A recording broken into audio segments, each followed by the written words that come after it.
आता बुलेटिनमध्ये पाहूयात काही महत्त्वाच्या बातम्यांचा वेगवान आढावा।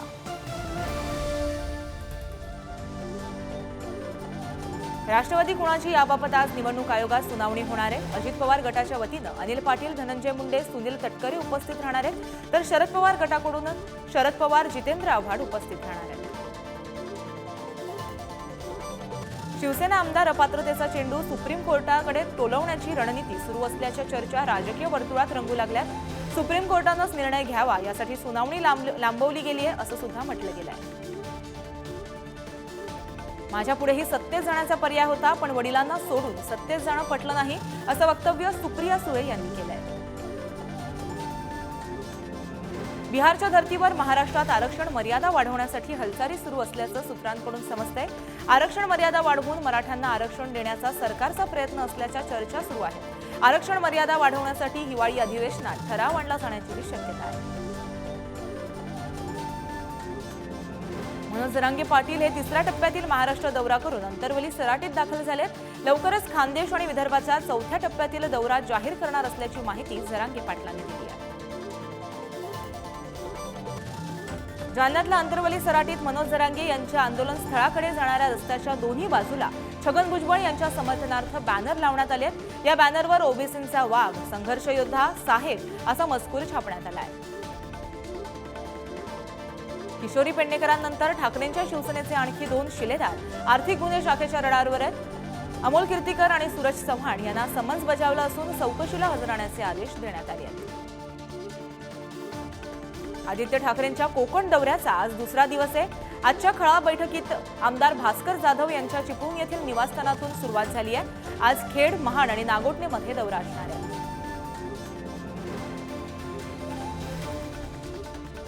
ठाकरेंच्या शिवसेनेचे नेते अद्वै हिरे यांच्या जामीन अर्जावर आज सुनावणी होणार आहे। मालेगावच्या अप्पर जिल्हा सत्र न्यायालयात सुनावणी पार पडणार आहे।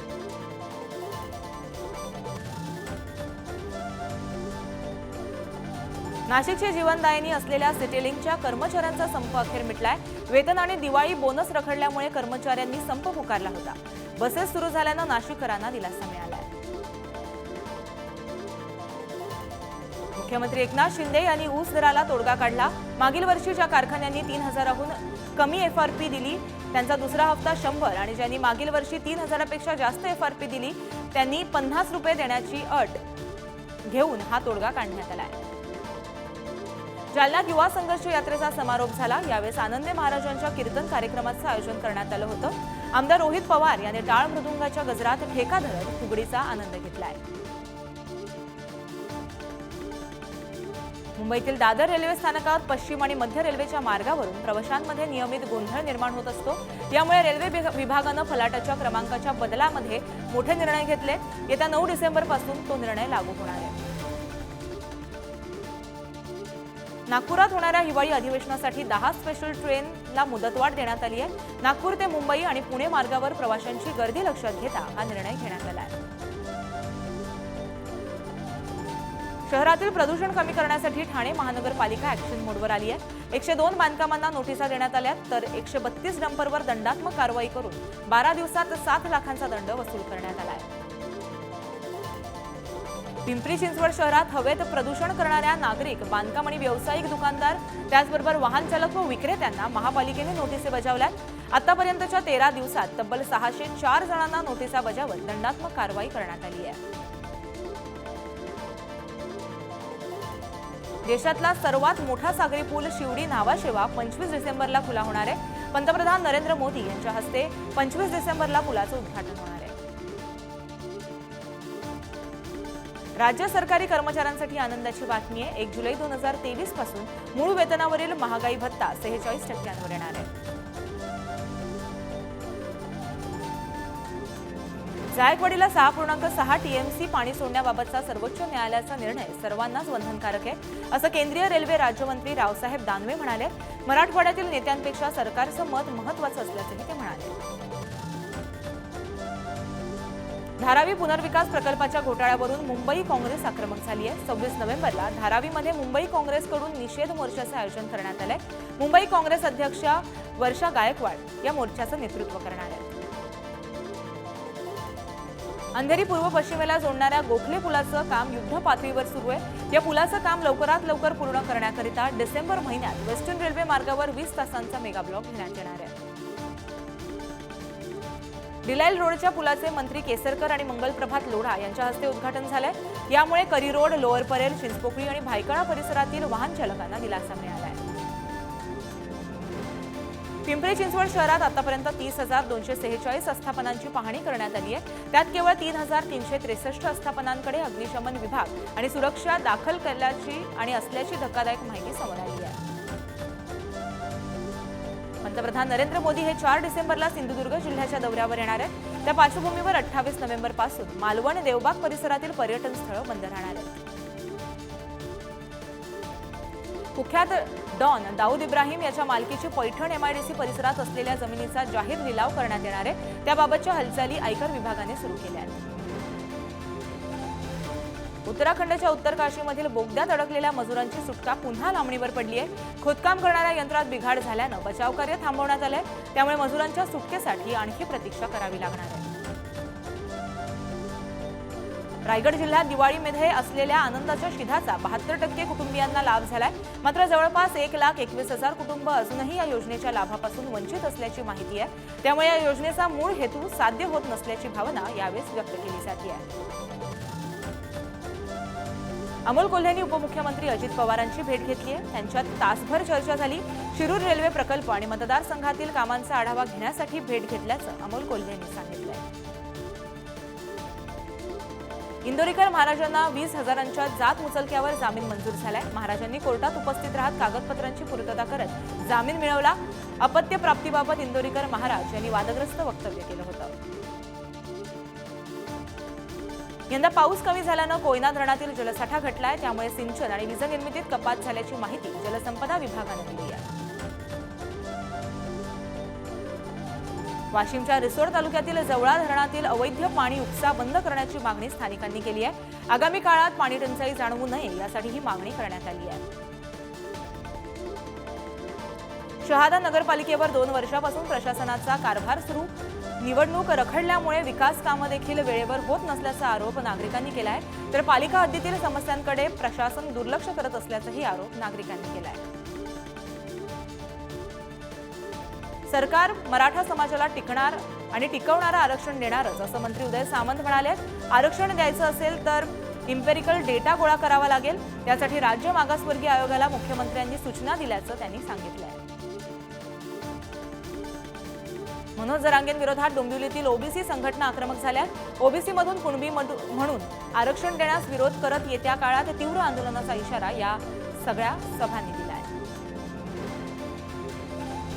बीडमधील जाळपोळ दगडफेक प्रकरणात पोलिसांनी आतापर्यंत 254 जणांना अटक केली आहे। तर उर्वरित आरोपींचा शोध सुरू असून या घटनेमागे बाहेरील जिल्ह्यातील नाही तर जिल्ह्यातीलच लोक असून त्यांच्या 10 टोळ्या असल्याचं निष्पन्न झालंय। कोल्हापुरात 4 गर्भवतींना झिकाची बाधा झाली आहे। महानगरपालिकेच्या आरोग्य विभागानं झिका व्हायरस नमुने तपासणीसाठी 2 दिवसात पुण्यात पाठवले जाणार अशी माहिती दिली आहे। राज्यभरात आजपासून पुढील 3 दिवस मोठ्या पावसाचा अंदाज हवामान खात्यानं वर्तवलाय। विजांच्या गडगडाटासह हलक्या ते मध्यम स्वरूपाचा पाऊस असण्याचा अंदाज हवामान खात्यानं वर्तवलाय। सरकारनं जाहीर केलेला कांदा अनुदान शेतकऱ्यांना मिळालेलं नाही। त्यामुळे कांदा अनुदानासाठी बाजार समित्यांनी राज्य सरकारकडे पाठपुरावा करण्याची मागणी कांदा उत्पादक शेतकरी संघटनेनं केली आहे। नांदेड जिल्ह्यात कपाशीच्या पिकाचं मोठ्या प्रमाणात नुकसान झालंय। लाल्या रोगाचा प्रादुर्भाव रोखण्यासाठी शेतकऱ्यांनी 2 वेळा DEPचा फवारा त्याचबरोबर 2 वेळा पाण्याचा फवारा सुद्धा करावा अशी माहिती आणि असं आवाहन अधीक्षक भाऊसाहेब बराटे यांनी दिलं आहे। नांदेड जिल्ह्यात रात्रीच्या वेळी थंडी वाढू लागली आहे। मात्र दिवसभर कडक उन्हामुळे केळी पिकावरती किडीचा प्रादुर्भाव मोठ्या प्रमाणात आहे। त्यामुळे शेतकऱ्यांनी आता दिवसातून 2 वेळा तुषार सिंचनाची फवारणी सुरू केली आहे। साताऱ्यात नैसर्गिक आपत्ती, कीड, रोग इत्यादी कारणामुळे पिकाचं मोठं नुकसान झालंय। सरकारनं रब्बी हंगाम 2023-24 साठी पंतप्रधान पीक विमा योजना पुढे सुरू ठेवण्यास मंजुरी दिली आहे। तर राज्य शासनानं शेतकऱ्यांसाठी 1 रुपयात पीक विमा योजना राबवण्याचा निर्णय घेतला आहे। पालघरमधील डहाणू, तलासरी, मोखाडा या तालुक्यातील काही गावात भूकंपाचे सौम्य धक्के जाणवलेत. 2.9 रिश्टर स्केलचा भूकंप होता. संध्याकाळी 4 वाजण्याच्या सुमारास भूकंप झाल्याची माहिती प्रशासनाने दिली आहे. लोणावळा नगर परिषदेनं अनधिकृत अतिक्रमणावर केलेल्या कारवाईच्या निषेधार्थ अतिक्रमणधारकानं राडा घातलाय. लोणावळा शहर पोलीस स्टेशन समोर रस्त्यावर झोपून राडा घातल्यामुळे काही काळ वाहतूक कोंडी निर्माण झाली होती. गडचिरोलीच्या आरमोरीत तालुक्यातील श्री गुरुदेव जंगल कामगार सहकारी संस्थेला पुरस्कार जाहीर करण्यात आलाय.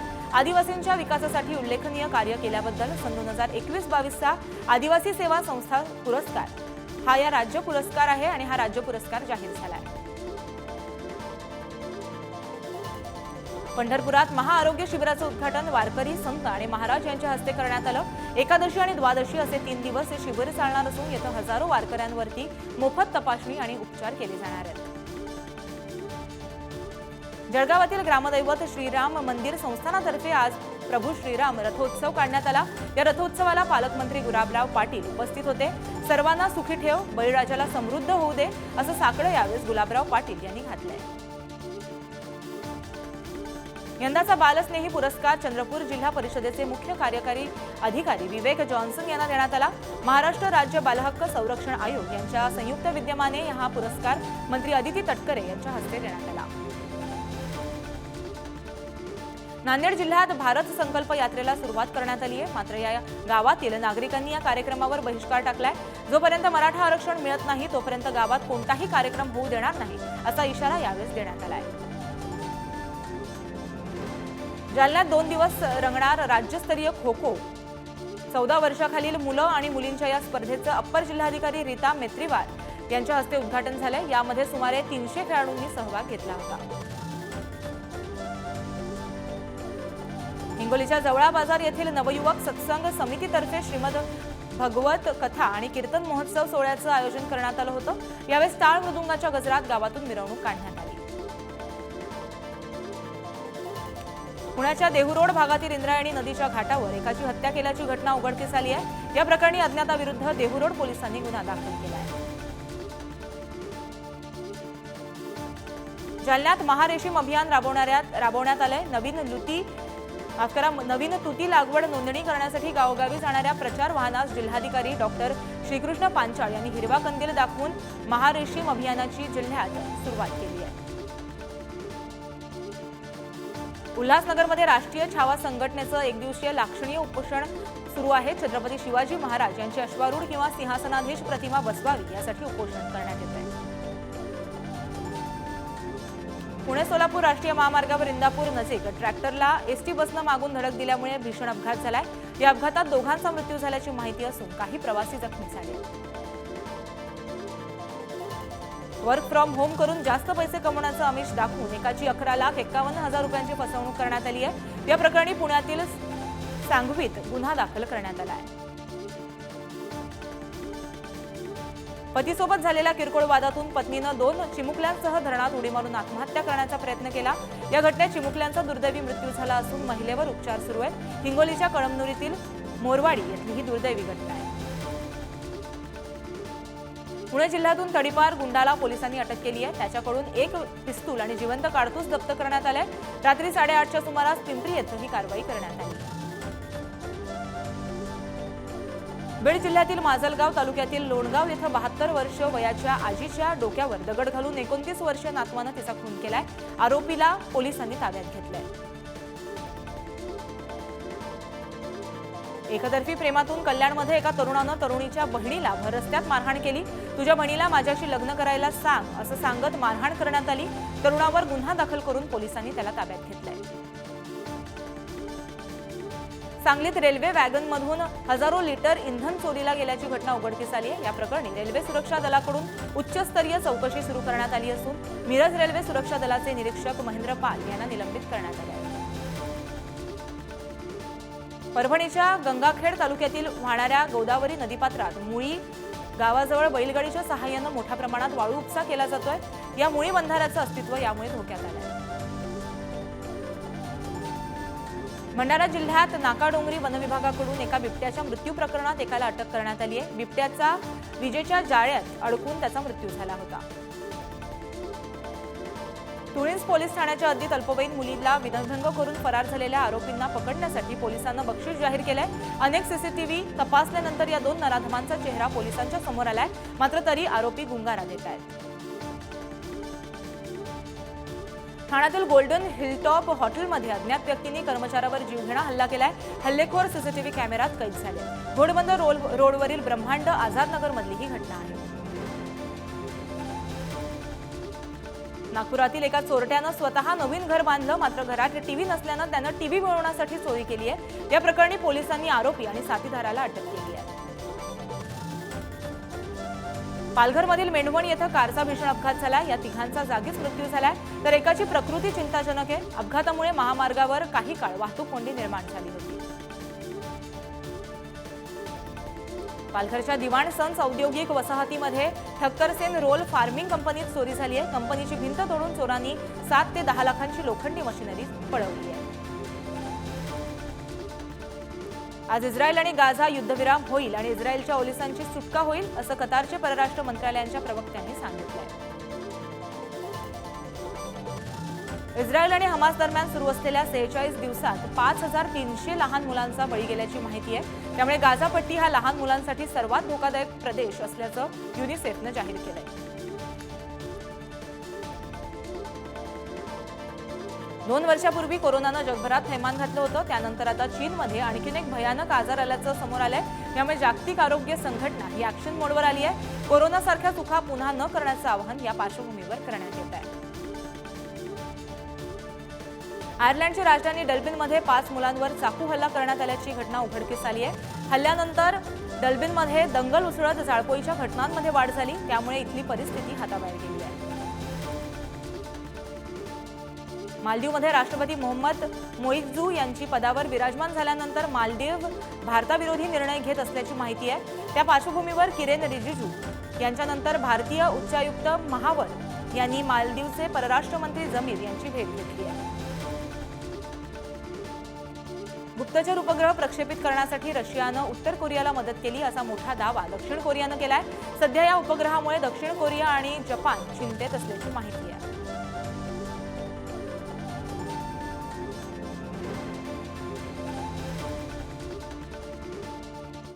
बुलेटिनमध्ये वेळ झाली एका छोट्याशा विश्रांतीची। तुम्ही पाहत राहा पुढारी न्यूज।